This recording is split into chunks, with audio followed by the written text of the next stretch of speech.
संत कबीर कहते हैं सभी दुख दूर करने की एक ही चाबी है, जिसका नाम है विचार।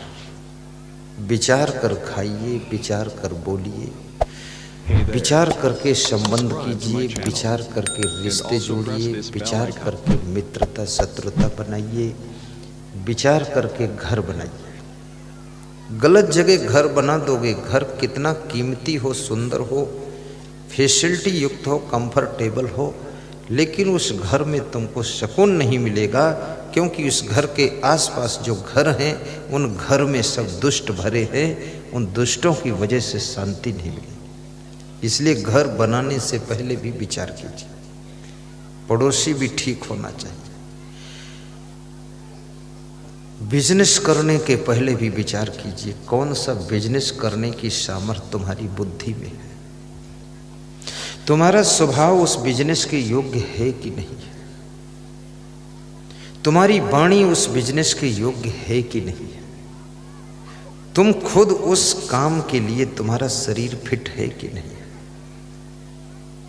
तुम बहुत बीमार रहते हो तो बहुत बड़ा काम नहीं कर पाओगे। इसलिए मैं कहता हूं बीमारी से पहले थोड़ा थोड़ा कुछ दवा, आयुर्वेदिक दवा ले लिया करो। जैसे ये होती ना गुड़बेल, जिसको हम अपनी भाषा में गिलोय कहते हैं, गुर्च कहते हैं, गुड़बेल यहाँ गुड़बेल कहते लोग। इतनी गुड़बेल लेकर के, थोड़ी सी अदरक लेकर, 10 पत्ती तुलसी की लेकर, थोड़ा सा गुड़ डालकर काढ़ा बनाइए। सुबह सुबह पीजिए, शाम पीजिए, जिंदगी भर पीजिए। शरीर के 80% रोगों को आने ही नहीं देगी, तुमको बीमारी से पहले ही बचाएगी। बहुत फार्मूला है। अब थोड़ी पीना है, ये नहीं गुरुदेव ने इतनी बताया तुम मुट्ठा भर बना के पियो तो बीमार उसी दिन हो जाओगे। 10 पत्ती तुलसी से ज़्यादा नहीं, तुलसी की 5 से कम नहीं, अदरक थोड़ी सी और थोड़ी सी गुड़, मतलब सब दवा के माफिक लेना चाहिए, ज़्यादा नहीं लेना चाहिए। उसमें दूध मत डालना, बस थोड़ा थोड़ा चूस चूस कर पी लो उसको, बहुत फायदा करेगा। लेकिन यदि आपका स्वास्थ्य अच्छा है तो नहीं पियोगे तो भी ठीक है, कोई बीमारी नहीं तो खाम खाम क्यों पियोगे। पर लगता है कुछ होने वाला है बीमारी तो पी लीजिए इसको, और भोजन चबा चबा कर खाइए। तो शरीर के लिए भी विचार कीजिए। शराब पीने से पहले विचार करो कि शराब के परिणाम क्या होंगे। शादी करने से पहले विचार करो कि इतना लोड तुम उठा पाओगे कि नहीं, क्योंकि विवाह करने का मतलब है अब गम खाना सीखना पड़ेगा। भाई पत्नी की भी गम खाओ, पति की गम खाओ, सास ससुर की गम खाओ, माता पिता की भी गम खाओ, पड़ोसी की गम खाओ, रिश्तेदारों की गम खाओ, भोजन थोड़ा कम खाओ। गम खाना, बच्चों की गम खाओ, बेटियों की गम खाओ, साला साली की गम खाओ। और जो इस दुनिया के अंदर गम खाना सीख गया उसके दिल की गम कम हो जाती है, और जो किसी की गम नहीं खा सकता है वो स्वयं दुनिया से कम हो जाता है। इसलिए गम खाना चाहिए। जब सीता जी लक्ष्मण रेखा लांघ गई, रावण पकड़कर लंका ले गया, अशोक वाटिका में बिठा दिया। राम भगवान सीता की खोज करने निकले। सीता को जब वापस प्राप्त किया तो राम भगवान ने सीता जी से ये नहीं कहा कि तुम लक्ष्मण रेखा क्यों लंघी थी, क्यों म्यों नहीं किया, और ये भी नहीं कहा कि तुम ज़्यादा मास्टर क्यों बनती हो, लक्ष्मण को मेरे पास क्यों भेजा, हमने तुम्हारी सुरक्षा में रखा था, तुमने डांट डपट कर उधर भेजा, ये जिद्दबाजी क्यों किया, कुछ नहीं कहा। राम ने पूरा गम खा लिया और सोच लिया जो होना था वो हुआ। पूरा गम का जहर जिसको पीना आ गया, इस दुनिया में सच पूछो उसी को जीना आ गया, उसी को जीना आ गया। घर में ज्यादा तर्क वितर्क मत किया करो, क्योंकि तर्क वितर्क से घर नहीं चलता। गम खा लिया करो। आपकी वाइफ कभी 2-4 साड़ी ज्यादा खरीद कर ले आए तो मुस्कुरा दिया करो कि ठीक है कोई बात नहीं, गम खा लो, उसका झंझट कहाँ तक करोगे। आखिर पहनेगी तो आपकी ही पत्नी, और जब पहन कर चलेगी तो पूरा गांव समझेगा इसके पास बहुत साड़ियां हैं, इसका पति दमदार है। तो दमदार तो तुम ही बनोगे। गम खा लो। थोड़ा बेटे से नुकसान हो जाए उसमें भी गम खाइए, धन के नुकसान में भी गम खाइए। और जिसने गम खा लिया है वो व्यक्ति संगठन को बना सकता है। भगवान राम सोचिए कितनी गम खाते होंगे, क्योंकि रीछ भालू बंदरों का संगठन था। तो रीछ भालू बंदर इतने समझदार न तब होते थे न अब होते, तो कुछ न कुछ वो तो खुदर बुदर करते ही होंगे। हनुमान जी से कहा सीता जी की खोज करना, उन्होंने लंका में आग लगा दी। ये फादिल काम किया कि नहीं किया? अशोक वाटिका के पेड़ पौधे उखाड़ कर फेंक दिए, अक्षय कुमार को मार डाला, वहां गदाबाजी किया और सब रंगरूटी दिखाकर चले आए। भगवान ने ये नहीं कहा ऐसा क्यों किया। भगवान ने सोचा ठीक है कोई बात नहीं, कम से कम तुमने अपनी दम दिखा दिया कि भगवान के भक्त इतने दमदार हैं तो भगवान कितने दमदार होंगे। और मंदोदरी ने यही बात रावण से कहा कि जब उनका एक भक्त आया था, वानर आया था, वो इतना बड़ा करिश्मा करके चला गया, तो भगवान आएंगे तो यहाँ क्या होने वाला है, इसलिए अभी भी वापस दे दीजिए सीता जी को, समझाया। और हनुमान जी ने ये सैंपल दिया था कि अभी समझ जाइए आप, अन्यथा यहाँ जो होने वाला है उसको कोई यहाँ देखने वाला भी नहीं बचेगा। 1 लख पोत 1.25 लख नाती, ता रावण घर दिया न बाती, ऐसा होने वाला है। तो आज से संकल्प लेना कि गम खा लेना, करो विचार जो सब दुख जाइए। सदगुरु कबीर साहब कहते हैं विचार कीजिए इससे सभी दुख चले जाएंगे। जैसे जो विद्यार्थी पढ़ते नहीं हैं, घूमते रहते हैं, मोबाइल देखते रहते हैं, खेलते रहते हैं, मनोरंजन करते हैं, फैशन में टाइम गंवाते हैं, सोते रहते हैं कुंभकर्ण की तरह, 7 बजे शाम से सोना शुरू करते हैं, सुबह 8 बज गए, 13 घंटे हो गए, लल्लू राम उठते ही नहीं। कोई जिंदगी की परवाह ही नहीं है। उन विद्यार्थियों को भी विचार करना चाहिए, उन बेटे बेटियों को विचार करना चाहिए कि यदि मैं शिक्षा नहीं प्राप्त करूंगा तो मैं शिक्षक कैसे बनूंगा। यदि मैं शिक्षा नहीं प्राप्त करूंगा तो डेली बेस पर मजदूरी करूंगा, 200-300 रुपये रोज मिलेंगे, 9-10 हज़ार महीना मिलेगा। यदि मैं शिक्षा प्राप्त कर लूंगा तो मैं शिक्षक बन जाऊंगा तो 50-60 हज़ार रुपये महीने मिलेंगे। मैं डॉक्टर बन जाऊंगा तो 1.5 लाख महीने मिलेंगे। और मैं यदि बहुत बड़ा अफसर हो गया, कलेक्टर बन जाऊंगा तो पूरे जिले का राजा बनकर रहूंगा। ये विचार करना यदि आ जाए, एक क्लर्क की क्या कीमत है और कलेक्टर की क्या कीमत है, सोचिए। इसलिए विद्यार्थी को विचार करना चाहिए कि यदि हमने शिक्षा नहीं प्राप्त किया तो इसका परिणाम आने वाला है 25 साल की उम्र के बाद, ना तो शिक्षा प्राप्त कर सकूंगा और ना कोई अच्छा कार्य कर सकूंगा, साधारण जिंदगी गुजर जाएगी, ठोकरें खाऊंगा। इसलिए माता पिता जोर लगाते कि पढ़ो पढ़ो पढ़ो पढ़ो पढ़ो, और थोड़ा पीटते पाटते भी हैं कि पढ़ पढ़ पढ़, लेकिन फिर भी नहीं पढ़ता है। मैं जब आश्रम में आया तो मेरे गुरुदेव मुझसे कहते थे पूरी पुस्तक याद करो। तो मैं उसको देखता था, बहुत मोटी पुस्तक थी। तो मैंने पोस्ट ग्रेजुएट पढ़ा हूँ, एमए किया हूँ, तो मैंने सोचा घर पर भी पढ़ते पढ़ते परेशान हो गए, यहाँ फिर पढ़ो। साधु बने थे, अब तो छुट्टी मिली। गुरुजी ने कहा इसको याद करो, तो फिर याद करना शुरू किया। हमारे आश्रम के छोटे गुरुजी ने कहा कि तुमको पढ़ना ही है और कुछ नहीं करना, और पूरी दुनिया को सत्संग सुनाना है। तो मैंने फिर उसी में लग गए, और आज जब योग्यता होगी तभी तो आपको सत्संग सुनाऊंगा। जब खुद ही जीरो हैं तो आपको क्या सुनाऊंगा।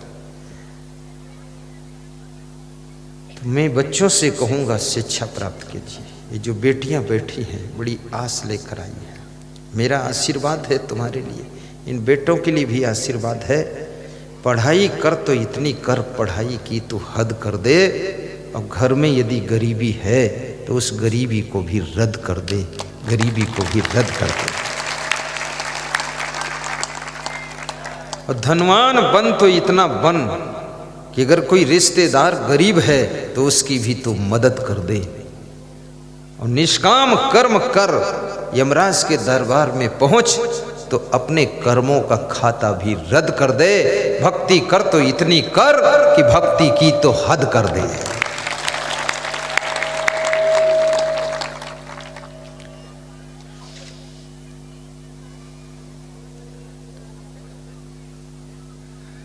भक्ति महत्वपूर्ण चीज है। आज ये भक्ति ही आपको यहां लेकर आई है, और आपका प्रेम मुझको भी यहां लेकर आया है। और मुझे भक्ति में, वैराग्य में बहुत सुख मिला है। मैं जानता हूं कि मेरा जीवन शायद करोड़ों में सुखी होगा, क्योंकि पूर्ण भक्ति है और पूर्ण वैराग्य भी है। और जितने अधिक तुम्हारे अंदर सद्गुण होंगे उतना अधिक तुम महत्वपूर्ण होंगे। आपके अंदर प्रेम का गुण भी होना चाहिए।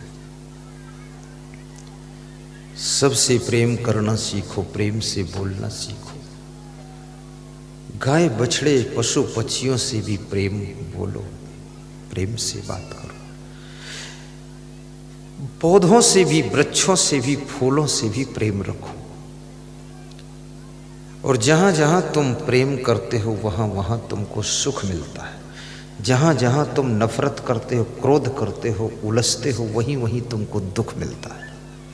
इसलिए श्री कृष्ण कहते हैं कि शक्नोति है यह सोढ़म प्राक शरीर विमोक्षणात् काम क्रोधोद्भवम वेगम सह युक्ता स सुखी नरा नास्ति बुद्धि अयुक्तस्य न च अयुक्तस्य भावना न च अभाव यथा शांति अशांतस्य कोथा सुखम विहाय कामान्य सर्वान् पुमांश्रत निस्पृहा निर्ममो निरहंकारा शांतिम अधिगच्छति श्रद्धवा लभते ज्ञानम तत्परा संहितेन्द्रिया ज्ञानम लब्ध्वा पराम शांतिम अचिरेण अधिगच्छति युक्ताहार विहारस्य युक्त चेष्टस्य कर्मसु युक्त स्वप्ना बोधस्य योगो भवत् दुःखा यम हीन व्यथन्ति एतहि पुरुषम पुरुषर्षभम सम दुख सुखम धीरम सा अमृतत्वाय कल्पते। ये श्रीमद् भगवत के गीता के सभी अध्यायों के सुख शांति वाले श्लोक छांट कर सुना दिया एक जगह। आप तो क्या अर्थ है?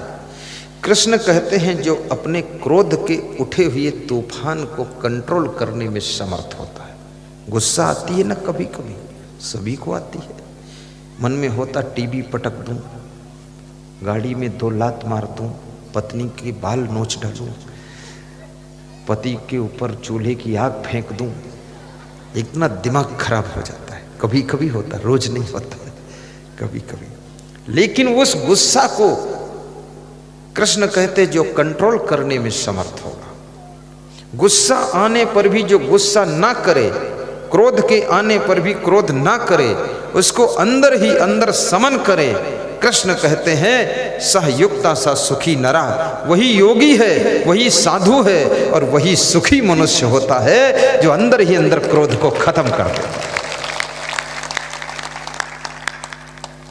कभी आपका मन अपने पिताजी से नाराज हो जाए, फिर भी अंदर ही अंदर उनको पता नहीं चलना चाहिए कि नाराज है।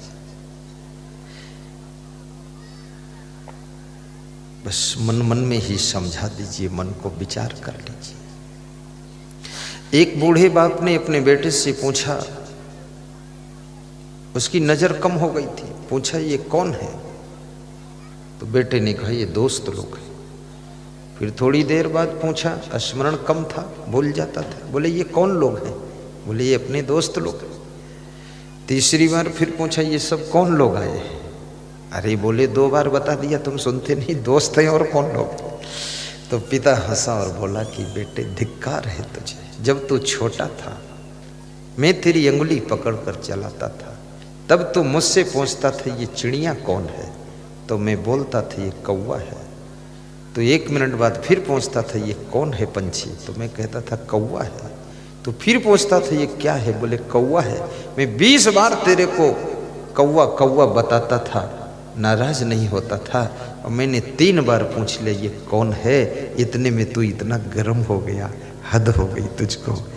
कम से कम बचपन में मैंने तुझको 20 बार बताया था, अब तू जवान है मैं बूढ़ा हूँ, अब तू कम से कम 10 बार तो मुझको बताने की धैर्य रख, इतना जल्दी गर्म क्यों होता है। एक राजा का दरबार लगा हुआ था। उस दरबार में एक हीरा का व्यापारी आ गया, हीरा बेचने वाला सौदागर। इसमें कितने लोगों ने हीरा देखा है, हाथ उठाइए जरा। कोई नहीं, किस्मत वाले हो, मत देखो क्या रखा उसमें। मैं तो देखा हूं पर लिया नहीं मैंने। गुजरात में जाता हूं देख लेता हूं, और यदि इच्छा हो तो हीरा ले भी सकते, कोई बुरा नहीं। अंगूठी में हीरा को जड़ा सकते, क्षमता है तो कुछ बुरा नहीं। लेकिन हीरा जैसी चमक तो आपकी चरित्र में ही है, उससे कम नहीं है आपका जीवन हीरा जैसा चमक रहा है। तो उस व्यापारी ने एक आवाज लगाई कि हीरा ले लो, और मेरे पास एक कांच भी है, और कांच और हीरा की अलग अलग जो पहचान कर देगा उसको एक हीरा मैं फ्री दे दूंगा। तो राजा उठकर खड़ा हो गया, बोला मैं पहचान करता हूँ। तो मंत्री उठकर खड़ा हुआ, बोला आप बैठ जाइए, आप यदि पहचान भी लोगे एक हीरा इनाम मिल जाएगा, तो इसमें कोई आप ज़्यादा माला माल नहीं होगे, आपके खजाने में सैकड़ों हीरे पड़े। और यदि नहीं पहचान पाए आप राजा साहब हैं, तो बदनाम कितना होगा कि राजा साहब बुद्धू है, पहचान नहीं पाए। हर चीज में हर व्यक्ति को खड़े नहीं होना चाहिए। जैसे अभी यहाँ कोई पहलवान आ जाए, कहे कुश्ती लड़ूंगा, ताल ठोंक दे, तो उससे कुश्ती लड़ करके अगर मैं जीत भी जाऊं तो कोई बहादुरी नहीं, मेरा नाम तो ऐसे ही दुनिया में है। और यदि कहीं उससे हार गया तो बदनामी कितनी, तो उससे क्यों लड़ो, लड़ना ही नहीं चाहिए। हर दौड़ में शामिल मत होइए। मंत्रियों ने कहा मैं परखता हूं, तो मंत्रियों ने परखा, परख नहीं पाए। एक वो सभा में अंधा गायक बैठा था, भजन गा रहा था। उसने कहा मैं परख दूं, तो सबने हंस करके कहा तेरी आंख ही नहीं, तू परखेगा क्या, दिखता ही नहीं। तो उस अंधे गायक ने एक बहुत बड़ी बात कही कि हर चीज आंख से नहीं परखी जाती है, हर चीज को परखने के लिए कुछ अलग अलग उपाय होते हैं। जैसे किसी आदमी को तुम आंख से देखकर परखना चाहो नहीं परख पाओगे, उसको बातों से परखना चाहो नहीं परख पाओगे। आदमी को 2-4 दिन में तुम परखना चाहो परख नहीं पाओगे, 2-4 साल में परखना चाहो नहीं परख पाओगे। आदमी को परखने के लिए उसके साथ रहना पड़ेगा, उसके साथ बसना पड़ेगा। और आदमी 2-4 साल तो अपने को छिपा के रखता है, 10-20 साल में अपना मौलिक नेचर प्रकट करता है, तब पता चलता है आदमी ऐसा है। इसलिए आदमी बसने से, सोना कसने से पता चलता है। सोना असली है कि नकली है, जब सुनार उसको कसता है तब जाकर पता चलता है। आदमी कैसा है, बच्चा है या बुरा है, जब आदमी आदमी के पास में बसता है, रहता है, तब पता चलता है आदमी कैसा है। आदमी का ऐसे पता नहीं चलता। ये जो लड़के लोग जाते हैं लड़की देखने की, शादी करने की, लड़की देखूंगा, अरे तुम 10 मिनट में उसमें क्या देखोगे, खाली मुंह देखोगे और तो कुछ देख ही नहीं पाओगे। लड़की भी देखती है कि इसके साथ शादी करनी है, उसका फोटो देख लेते हैं, फोटो में तो सभी सुंदर हैं। परख नहीं हो पाती है, खाली मुंह देखने से काम नहीं चलेगा। अब ये पुण्य कीजिए, इतना धर्म कीजिए इतना कि आपको कोई अच्छी लड़की के साथ विवाह का मौका मिले, आपको कोई अच्छा लड़का पति के रूप में मिले। तुम सीता जैसी बन जाओ तो राम जैसा पति मिल जाएगा, तुम राम जैसे बन जाओ तो सीता जैसी तुमको कोई पत्नी मिल जाएगी। अच्छे शिष्य बन जाओ, अच्छी श्रद्धा वाले, तो आपको अच्छा गुरु भी मिल जाएगा। और टाप के गुरु बन जाओ तो आपको अच्छे भक्त शिष्य भी मिल जाएंगे। अपने को अच्छा बनाना है। तो अंधा गायक उठा और हीरा और कांच को अपने हाथ पर रखा और कहा खिड़की खोल दीजिए, थोड़ा रोशनी आनी चाहिए। खिड़की खोली गई। सबने कहा जब आंखें नहीं तो खिड़की से रोशनी क्या देखोगे? बोले मैंने बताया ना, हर चीज आंख से नहीं परखी जाती। खिड़की खोली गई, उसमें से धूप आ गई अंदर। थोड़ी देर वो हथेली धूप में किया और थोड़ी देर बाद छू करके बताया कि ये हीरा है और ये कांच है। व्यापारी जो हीरे का था वो नाच उठा। उसने कहा सत्य परखा इसने। आंख वाले जिसको नहीं परख सके, बिना आंख वाला परख कर सही बता देता है। लेकिन सबने पूछा तूने परखा कैसे आखिर? तो उसने बताया मैंने धूप में कर दिया हीरा और कांच को। जो 5 मिनट की धूप में गर्म हो गया वो कांच था, जो 5 मिनट की धूप में नहीं गर्म हुआ वो हीरा था। याद रखना, दुनिया में जो लोग छोटी छोटी बात में जल्दी जल्दी गर्म होते हैं वह सब कांच हैं, टूटने वाले हैं, बिखरने वाले हैं। और जो कभी गर्म नहीं होते हैं जल्दी, वह सब हीरा होते हैं और हीरा की तरह चमकते हैं। इसलिए मैं निवेदन करूंगा अपने घर में तुम जल्दी गर्म मत हो, थोड़ा ठंडे बने रहो। चाणक्य ने बहुत अच्छी बात कही है, विद्या मित्रम प्रवासेषु। जब तुम विदेश में होते हो, अपने घर से कहीं दूर होते हो, उस समय तुम्हारा मित्र यदि कोई है तो विद्या है, कला है, तुम्हारे गुण है, तुम्हारी योग्यता, वो तुम्हारा मित्र का काम करता है। विद्या मित्रम प्रवासेषु भार्या मित्रम गृहश्च। यदि तुम गृहस्थाश्रम में हो तो तुम्हारा मित्र का काम तुम्हारी पत्नी करती है, वो मित्र है। तुम्हारा मनोबल भी बढ़ाती है, तुमको चिंतित देखकर समझाती भी है, तुम्हें दुखी देखकर थोड़ा हंसाती भी है, और तुमको परेशान देख करके समझाती है कि इतना क्यों परेशान होते हो, अपने घर में क्या कमी है। तुमको आलसी देखकर थोड़ा डांटती भी है कि घर में कुछ है नहीं, बैठे हो या तुम काम करो। ये मित्र का काम करती है।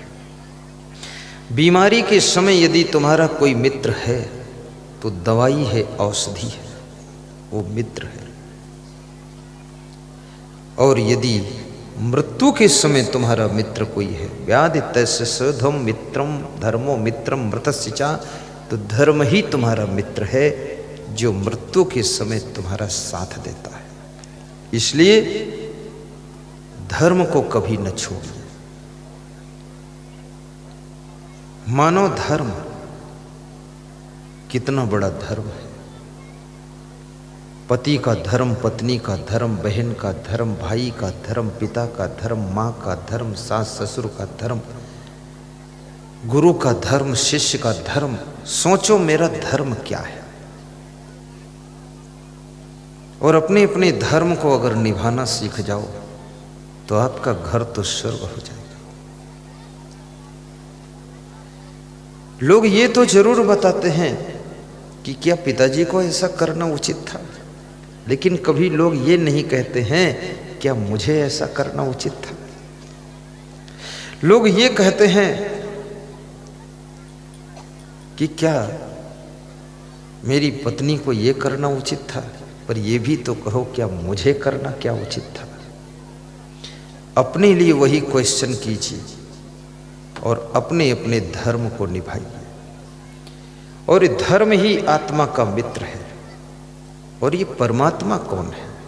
आज थोड़ा मैं आत्मा परमात्मा की बात भी बताऊंगा, थोड़ा आत्मज्ञान भी हो जाए आपको। आत्मा का स्वरूप तो अजर है, अमर है, अखंड है, निर्विकार है। आत्मा की मृत्यु नहीं होती। ध्यान देकर सुनना, एकाग्र होकर के। कि आत्मा का स्वरूप क्या है। परमात्मा कहाँ मिलेगा, कैसे मिलेगा?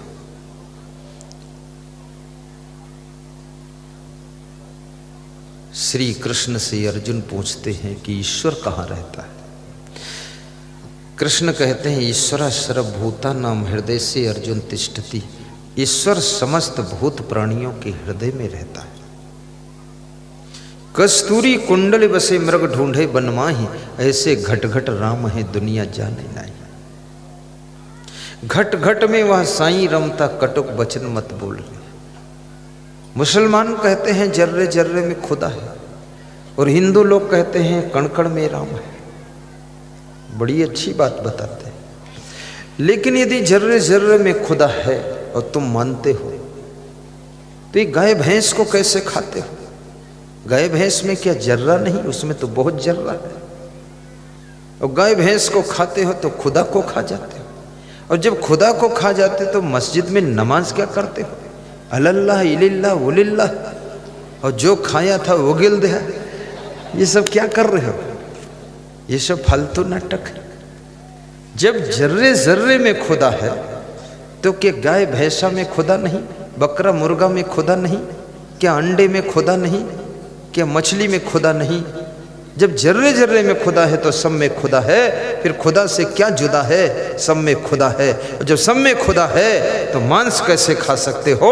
जीवों का वध कैसे कर सकते हो? किसी भी जीव का वध करोगे तो खुदा का वध हो जाएगा, ये महापाप हो जाएगा। फिर खुदा की इबादत क्या करोगे? और हिंदू भाई कहते हैं कण कण में राम है। चलो अच्छी बात है, कण कण में राम है। तो आपके माता पिता के शरीर में क्या कण नहीं है? उसमें भी तो कण कण है। तो माता पिता को सताते क्यों हो? और उनको सताते हो तो मतलब राम को सता रहे हो। सास ससुर को सताते हो तो राम को ही सता रहे हो। बहू को सताते हो तो राम को सता रहे हो। बेटे को दुख देते हो तो राम को ही दुख दे रहे हो। जब कण कण में राम है और बकरा मुर्गी खा रहे हो तो ये तो राम को ही खा रहे हो, क्योंकि बकरे मुर्गी में भी तो कण है। कण से ही बना शरीर है, अनेक कण से बना वो शरीर है, और उसको खाओगे तो राम को ही खा जाओगे। फिर ये भजन क्या कर रहे हो? रघुपति राघव राजा राम, और पता न पावे सीता राम, और शाम हुई तो 200 ग्राम, और मुर्गी घंटा झोला। नहीं खा सकते हो ये सब। और मनुष्य के खाने के लिए शाकाहारी चीजें इतनी अच्छी अच्छी हैं, वे खाइए। मनुष्य प्रकृति की ओर से भी मांसाहारी प्राणी नहीं है, क्योंकि जो मांसाहारी प्राणी होते हैं उनके दांत नुकीले होते हैं, जो शाकाहारी होते हैं उनके दांत चौड़े होते हैं। आपके दांत चौड़े हैं, नुकीले नहीं।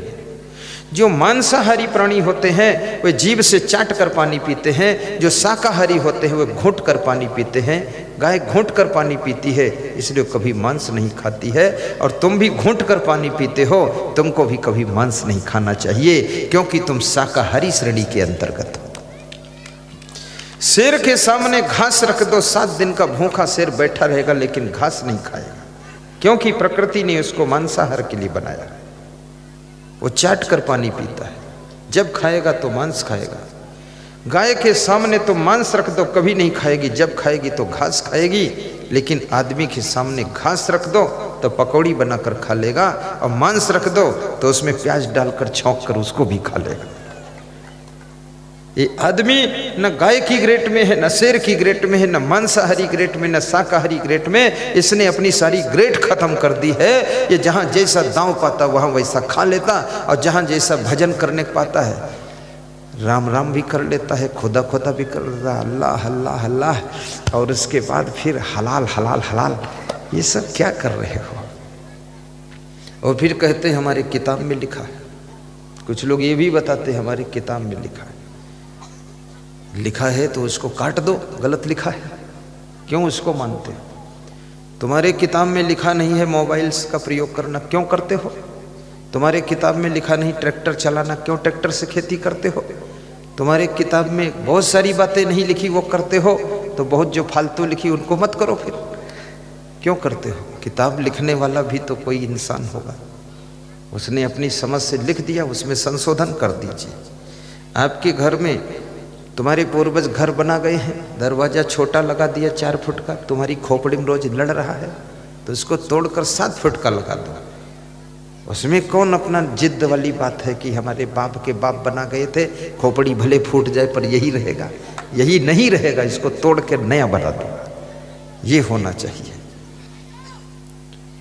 किस किताब में लिखा एरोप्लेन में उड़ो, लेकिन उड़ते हो आप? किस किताब में लिखा चश्मा टेस्ट करके लगाओ, लगाते हो आप? किस किताब में लिखा है? कौन लिखेगा इतनी किताब, कौन लिखेगा इतना बवाल? और जिसकी जितनी समझ उतना लिख देता है। और कोई लिखे या न लिखे, लिखा हो या न लिखा हो, लेकिन जो उचित है वही करूंगा, जो अनुचित है वो कभी नहीं करूंगा। ये क्रांति होना चाहिए।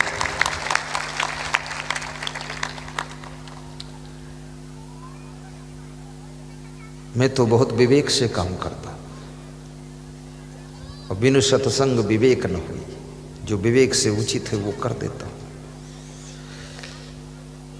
हमारे साधु समाज में पहले जूता ही नहीं पहने जाते थे, तो हमने जूता स्टार्ट कराया, तो उसमें भी बहुत संघर्ष हुआ, बड़ा विरोध हुआ। अरे हमने कहा पाँव में कांटा चुभ गए, फालतू काम करते हैं, जूता पहनने दो, ट्रेन में गिर जाएंगे खिसक के। जूता चालू कराया, कपड़े का जूता, चमड़े का नहीं।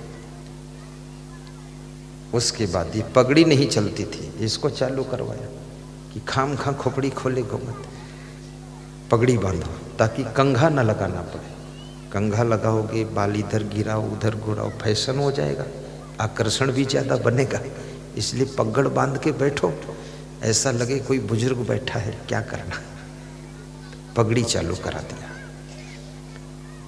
सब सिस्टमेटिक। हमारे पूर्वजों ने कोई ठेका नहीं लिया था कि वो सब कुछ लिख कर जाए।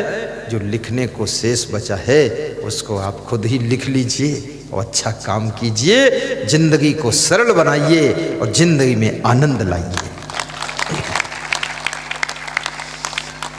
जियो और जीने दो का फार्मूला लेकर के चलिए। मछलियां जब पानी में क्रीड़ा करती हैं, निर्मल जल में उनको फुदकता हुआ तुम देखते हो, कितनी सुंदर लगती है। इधर पूंछ फेंकती, उधर पूंछ फेंकती, फट से इधर भाग जाती, उधर भाग जाती। उस मछली को ज्यों ही तुम पानी से निकालते हो बाहर, वो तड़फ तड़फ कर मरने लग जाती है। मछली की जिंदगी तो पानी ही है। याद रखना, जो फुदक कर क्रीड़ा कर रही थी मछली, मस्ती कर रही थी मछली, उसको पानी से पकड़ करके काट करके तुम पका कर खाते हो, ये कितना बड़ा पाप है। फिर मछली तो गंदी भी बहुत होती है। नाक, थूक, खखार, बलगम, गोबर, कोढ़ी, अपाहिज, मुर्दा सब मछली खाती है। अब उसको ये आदमी खाता है और फिर कहता बड़ा टेस्ट आया। आएगा ही, क्योंकि इतनी गंदगी एक साथ कभी खाया कहाँ है, इतना टेस्ट है। और अगर मछली में टेस्ट आ रहा है, नाक, थूक, खखार, बलगम, गंदगी, टट्टी, गोबर, कोढ़ी, अपाहिज, मुर्दा, ये सब खा करके मछली के पेट में है, उससे उसके शरीर में सब विकास हुआ है और उसको खाते हो कहते टेस्ट आता है। तो तुम्हारी पत्नी जो है सुबह सुबह नाक साफ करती, उसी खा लो, डायरेक्ट एनर्जी बन जाएगी। हाँ, ये सब गंदगी में टेस्ट बताते हो। इतना टेस्ट की गुलामी करने क्या जरूरत है। काकभूषुंडी गुरुड़ जी को समझा रही है, सुख कहाँ है और दुख कहाँ है। बड़ी अच्छी चौपाई है, सिंपल सी। संत मिलन समय सुख जग नाही, नहीं दरिद्र समय दुख जग माही। संत मिलन समय सुख जग माही, नहीं दरिद्र सम दुख जग माही। संत का दर्शन हो जाए, संत की वाणी सुनने को मिल जाए, संत की कृपा मिल जाए, उनका आशीर्वाद मिल जाए, संत का चरणामृत मिल जाए और संत के पास बैठने को मिल जाए, इससे बड़ा कोई सुख नहीं, बहुत बड़ा सुख है। संत यानी संत ये झूठा पुट्ठा संत नहीं, नकली पकली नहीं।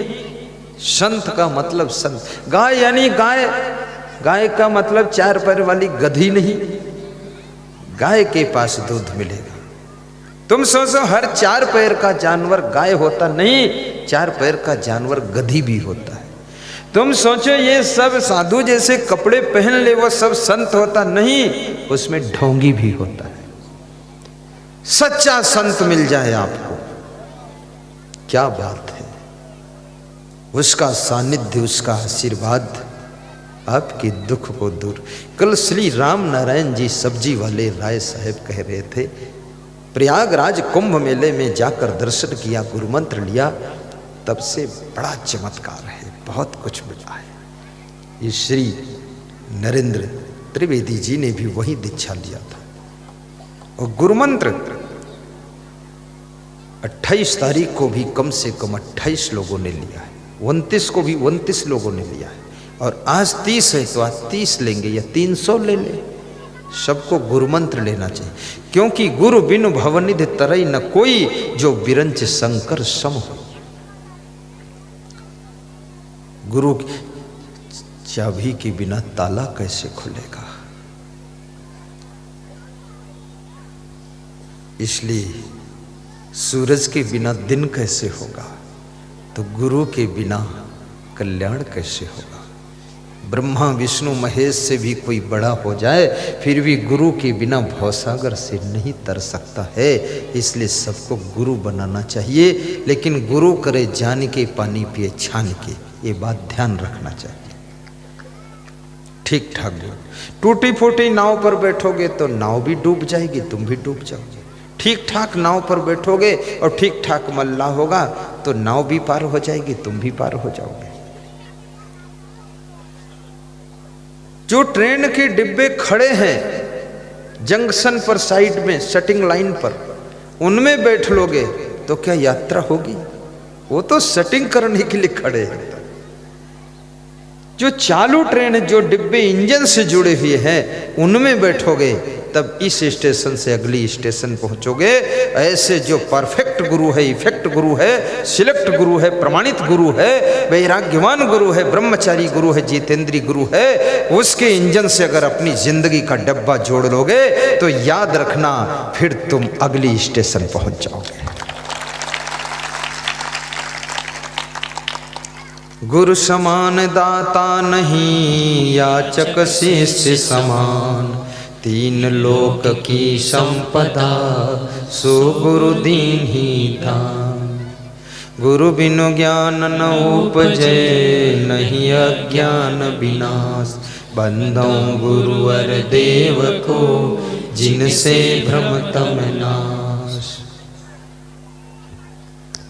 राम कृष्ण से को बढ़ा, उन्हों तो गुरु की, 3 लोक के वे धनी, गुरु आगे आधे। वाह, मिट्टी तब तक मिट्टी है जब कुम्हार का हाथ लग जाता है तो घड़ा बन जाती है। मिट्टी में जब मूर्तिकार का हाथ लग जाता है तो भगवान की मूर्ति हो जाती है, उसकी पूजा होती है।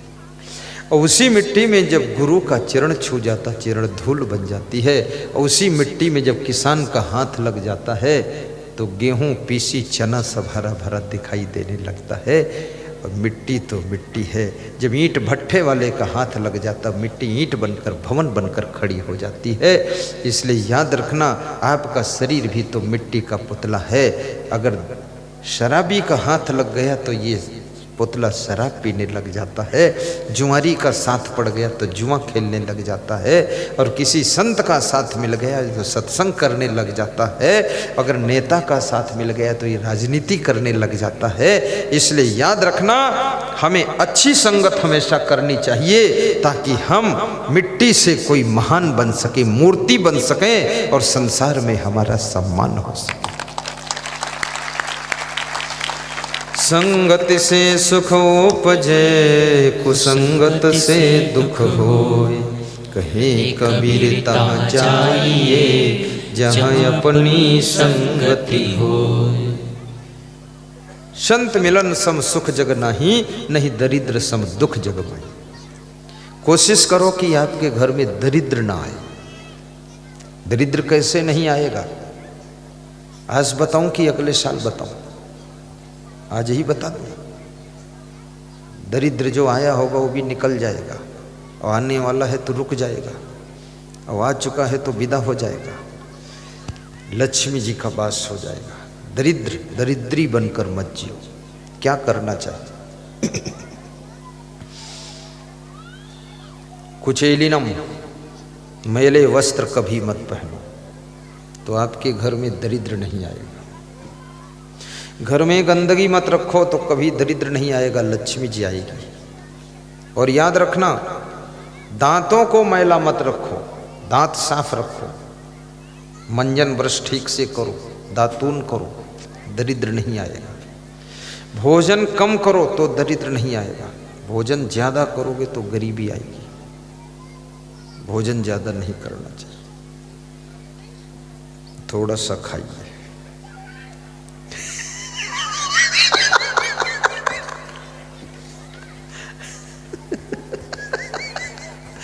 लोगों को ये सब बताया हो, अरे इतना खाते तो इतना कैसे खाएंगे? ये तो खाली हम इशारा दिए, थोड़ा सा खाइए। अभी यहाँ दुकानें भी आई हैं कुछ खिलाने पिलाने वाली, कोई समोसा, कोई पकौड़ी, कोई गोलगप्पे, पानी बतासे। जाना, थोड़ा थोड़ा खा लेना। 2-2, 4-4 बतासा है, 1 समोसा है, 2 पकौड़ी है। गरीबों का बिक भी जाए, उनके घर का दरिद्र भी चला जाएगा। लेकिन कम खाना है, ज्यादा नहीं। शाही बंदगी शाही। दरिद्र दारिद्र्य नाशनम दान। और दरिद्र आ चुका है, उसका नाश करना चाहते तो दान कीजिए। आज हमारे पास में एक भक्त आया था, वो 700 रुपये दान कर गया है।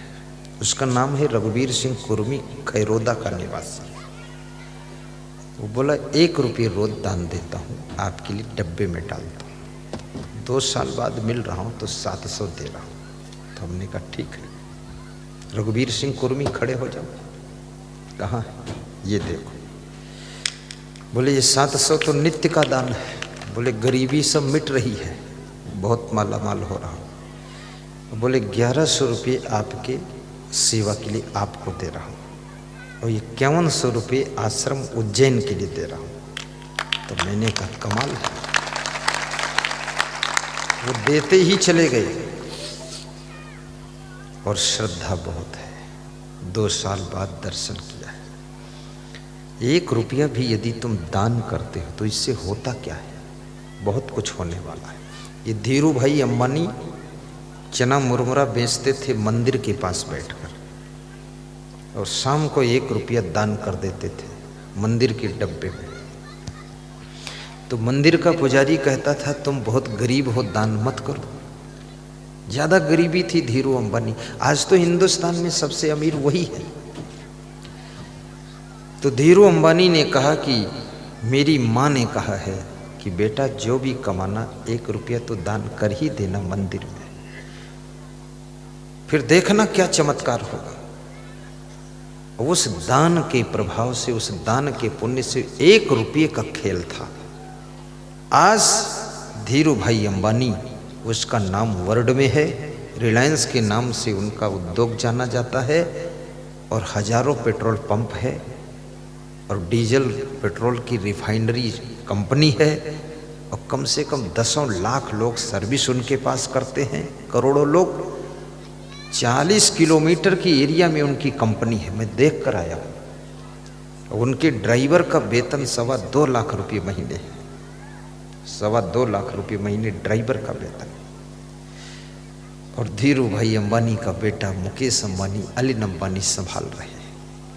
1 रुपये के दान का खेल था, नित्य दान करते थे। कम से कम 1 रुपया गौ सेवा के लिए निकाल लो, 1 रुपया मंदिर के लिए निकाल लो, 5 रुपया उज्जैन आश्रम के लिए निकाल लो, 2 रुपया ये क्या नाम बोलते हैं, हरिद्वार कुंभ मेला के लिए निकाल लो, सब जोड़ लो, टोटल पोटल बस 10 रुपया होगा। ये दान तुम्हारे घर के दरिद्र को मिटा देगा। तुम बहुत धनवान बनोगे, बहुत धनवान बनोगे, जैसे धीरू भाई अंबानी बने हैं। दान सबको करना चाहिए। कभी समय दान भी कीजिए, कोई कार्यक्रम हो रहा वहां समय दीजिए, श्रमदान कीजिए, शरीर से मेहनत कीजिए। कभी युद्ध चल रहा है पाकिस्तान हिंदुस्तान का या किसी देश से, तो अपना अपना रक्तदान भी करो। वो रक्त वहां जाएगा, मिलिट्री के जवानों पर चढ़ाया जाएगा, रक्त खून निकल जाता है, युद्ध में गोली लग जाती है, वो फिर से तंदुरुस्त होकर लड़ेंगे आपके लिए। रक्तदान कीजिए उन जवानों के लिए। और साल में अगर एक बार रक्तदान करो तो रक्त बड़ी स्पीड से शरीर में बनता है, नहीं तो पुराना वाला ही भरा रहता है।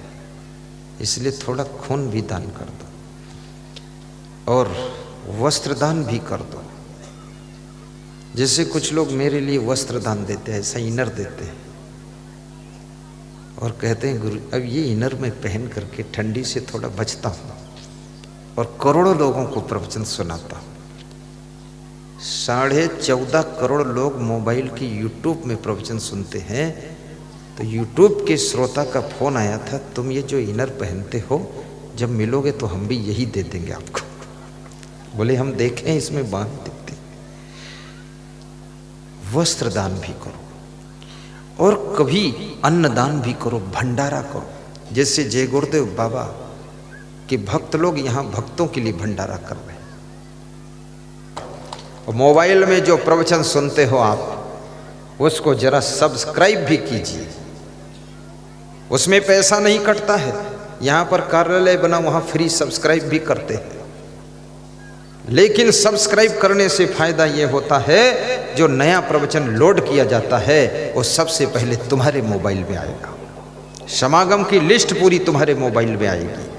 हमारे कार्यक्रमों की जानकारी तुम्हारे मोबाइल में प्रथम नंबर पर आएगी। इसलिए सब्सक्राइब कीजिए और प्रवचन को शेयर भी कीजिए, ताकि तुमसे जुड़े हुए लोग भी सुने। और हर रोज एक नए आदमी को बताइए कि गुरुदेव का प्रवचन मोबाइल में असंग सर्च करके सुनो, और टीवी में आस्था भजन चैनल में रात को 9 बजे सुनो। एक आदमी को रोज बताइए तो आज यहाँ पर कम से कम 20,000 की भीड़ है। एक को रोज बताओगे तो 20,000 को रोज बताओगे तो 365 दिन में कितने हजार को तुम बता दोगे? तुमको पता है? तुमको नहीं पता है तो मुझे पता है। 3 दूनी 6। क्या पता है? कुछ पता नहीं है। कौन गणित जोड़े इतनी लंबी? कहीं मेरे से भी गणित गलत हो जाए तो गड़बड़ हो जाएगा। साहिब बंदगी, साहिब बंदगी आज पूर्ण होती है। जिनके घरों में दरिद्र है उनको क्या करना है? अगला नंबर है, मीठी वाणी बोले, कठोर न बोले तो दरिद्र दूर हो जाएगा। सूर्यास्त के समय सोए मत तो दरिद्र दूर हो जाएगा। और अपने घर में जो गम खा लेते हैं, कलह कलेश नहीं करते हैं, दाम्पत्य कलहो नास्ति, उनके घर का भी दरिद्र दूर हो जाता है।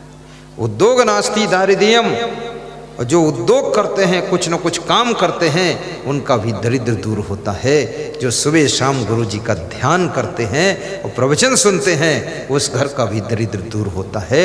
मैं गुरुदेव से आशीर्वाद मांगता हूँ कि तुम धनवान बनो, महान बनो, विद्वान बनो, गुणवान बनो, चरित्रवान बनो, और तुम ऐसे अच्छे बनो कि आपका मकान भी अच्छा हो, दुकान भी अच्छी हो, और आपकी गाड़ी भी अच्छी हो, और आपका परिवार भी अच्छा हो। तब हमें खुशी प्राप्त होगी।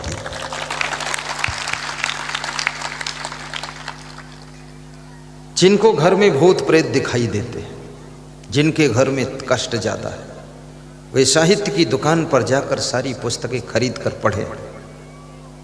प्रवचन की पेन ड्राइव, मेमोरी कार्ड खरीद कर 2-2 घंटे सुने। महिलाएं किचन में भोजन बनाते समय सुनती रहे। इसमें बहुत सी महिलाएं सुनती हैं। वो टाइम मिल जाता है वहाँ। और गुरुदेव की बहुत सुंदर फोटो खरीद कर अपने घर में लगाएं। कितने घरों में मैं देखता हूँ, जिधर देखो उधर गुरु की तस्वीर है, गुरु में प्रभु छिपे हुए हैं। और वे तस्वीरें देख करके तुम्हारी तकदीर बदलेगी, भूत प्रेत वहाँ दूर हो जाएंगे, शांति आएगी। सबको शुभकामना है।